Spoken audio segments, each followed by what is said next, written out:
Good evening, everyone, and thank you for joining us for this Fox 17 Vote 2012 election update. It's been a busy day, and we've got some election highlights from right here in Tennessee. Now, in tonight's big race, Fox News has already declared Mitt Romney, the GOP nominee, the winner here in Tennessee. Here's a look at the vote totals as they stand at the moment, with 56% of the precincts reporting, 11 electoral votes here in Tennessee up for grabs. These numbers have remained consistent since 1% of the vote was reporting in. So one sees a trend here that appears to be continuing. Romney 64%, Mr. Obama 34%, Johnson 11,200 votes, equating to 1% of the vote. Voters at one location say they were turned away, even though their documents said that they were at the right place. A number of voters at the Watkins Community Center in West Nashville found out that their names weren't on the list, even though their blue registration cards listed the community center as their voting location. Independent watchdog group Tennessee Citizen Action estimates that problem affected hundreds of voters at this location today.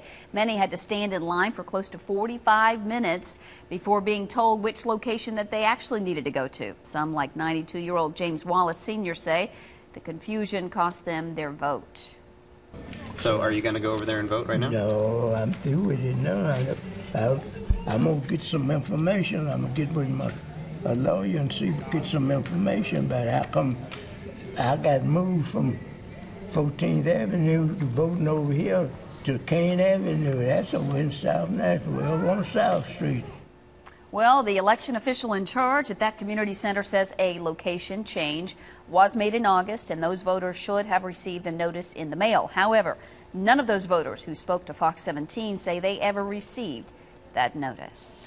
Now, right now, Fox News says that it is a dead heat nationally. Mitt Romney, 154 electoral votes. Barack Obama, 153. Joining us now is political analyst Joe White. The numbers in Tennessee, not surprising. What do you make of the problems that we just heard about at the polls? That gentleman saying, you know, sort of at the wrong place. Remember that we just had redistricting for legislative districts following the census. And these lines changed dramatically. A lot of the low population centers expanded quite a bit, and lines within cities changed as more Republican districts got more Republican, Democratic districts got more Democratic. There were a lot of changes, and so it's not unusual that you'd see this sort of confusion in the first election after such a change. So a lot of changes equates to a lot of confusion and potentially some lost votes, as we just heard. It always has. Remember that the voters only get tuned into this typically in the last 2 weeks, so that a bureaucrat who's thinking, well, this has been done for a year now, you should know.